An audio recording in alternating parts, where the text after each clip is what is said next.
अस्सलाम वालेकुम नाज़रीन, महरान टीवी न्यूज़ में वक़्त बलिकार माया फराशा सबका पहिरियों हिकु नज़र हेडलाइन ते।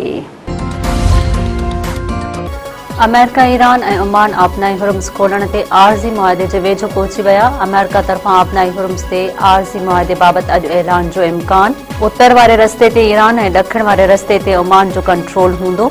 अमरीकी मीडिया जे ज़रियनि दावा करे छॾी। अमरीकी मीडिया जे ज़रियनि मुताबिक़ अमेरिका तरफ़ां अॼु आबनाई हुरम्स ते आरज़ी मुआहिदे जे हवाले सां ऐलान जो इम्कान आहे। मुआहिदे जो मक़सदु अमेरिका ऐं ईरान विच में जंगबंदीअ खे बहाल करणु ऐं एटमी मुआहिदे ते ॿीहर ॻाल्हियूं शुरू करणु आहे। ओमान सां मुआहिदे बैदि आबनाई हुरम्स फौरी न खुलंदो। मुआहिदे जो अमेरिका सां को तालुक़ नाहे, ईरानी मीडिया दावा करे छॾी। ईरान जे सरकारी मीडिया जे ज़रियनि मुताबिक़ ओमान सां कंहिं बि मुआहिदे बैदि आबनाई हुरम्स फौरी तौर ॿीहर न खुलंदो। ओमान सां थींदड़ ॻाल्हियुनि जो अमेरिका सां को बि तालुक़ नाहे। आबनाई हुरम्स ॿीहर खोलणु अमेरिका जे रवैये में तब्दीलीअ ते ॿधलु आहे। पाकिस्तान ऐं अमेरिका विच में वापारी ऐं इक़्तिसादी ताउन ते ॻाल्हियुनि में अॻ भराई। नाणे वारे वफ़ाक़ी वज़ीर मोहम्मद औरंगज़ेब जी अमरीकी वापारी नुमाइंदनि सां वर्चुअल मुलाक़ात। ॿ तरफ़नि वापारी फ्रेमवर्क खे जल्द हातमी शक्ल ॾियण ते इतफ़ाक़। नाणे वारे वफ़ाक़ी वज़ीर मोहम्मद औरंगज़ेब चयो आहे त मज़बूत वापारी भाईवारी पाकिस्तान जे बरआमदात में इज़ाफ़े जो ज़रियो बणिजंदी। अमरीकी नुमाइंदनि पाकिस्तान जे लेबर ऐं रेगुलेटरी सुधारनि खे साराहियो आहे। भारतीय ज़ुल्मनि ख़िलाफ़ अॼु यौम इस्तेहसाल कश्मीर जो ॾिहाड़ो मल्हायो पियो वञे। पाकिस्तान जे मुख़्तलिफ़ शहरनि में कश्मीरी भाइरनि मथां भारतीय ज़ुल्मनि ख़िलाफ़ रैलियूं। इस्लामाबाद में परॾेही वज़ारत खां डी चौक ताईं रैली। मुज़फ़राबाद जे आज़ादी चौक ते भारतीय ज़ुल्मनि ख़िलाफ़ मुज़ाहिरो कयो वियो। वफ़ाक़ी वज़ीरनि जी बि शिरकत। कुल जमाती हुर्रियत कॉन्फ्रेंस तरफ़ां अॼु कारो ॾींहुं मल्हाइण जी अपील। भारत जी मोदी हुकूमत 5 अगस्त 2019 ते कब्ज़े हेठि आयल कश्मीर जी ख़ुसूसियत हैसियत ख़त्म कई हुई।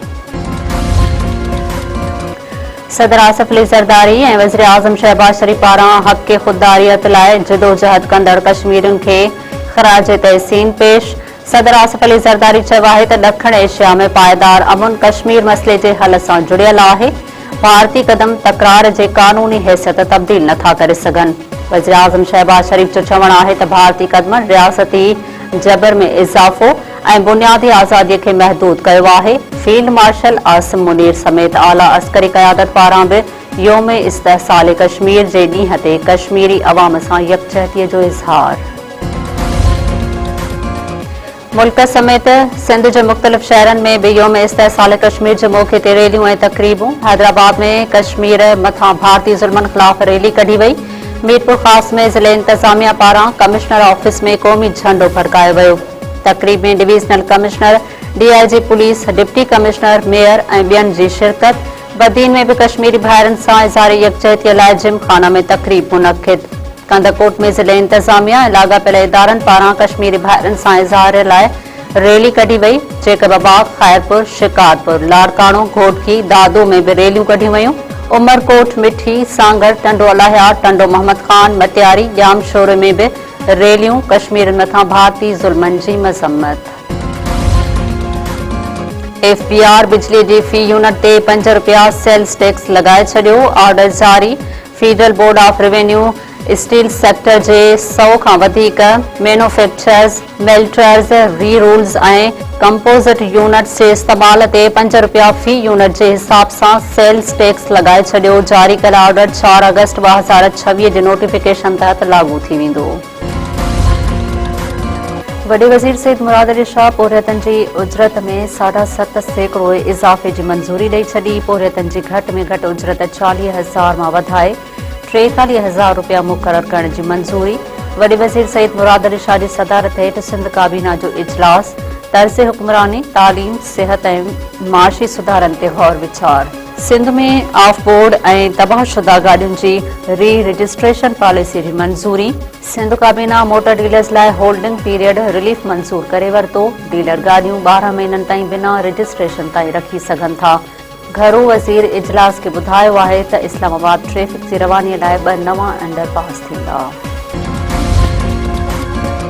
ख़ैरपुर में आला मयार जी लिथियम जी दरियाफ़्त। मक़ामी सनत जे क़याम जी राह हमवार थी वई। सिंध में लिथियम जी ॻोल्हा जो दाइरो वधायो वियो। वधीक 8 खां 10 खूहनि ते तहक़ीक़ जो फ़ैसिलो।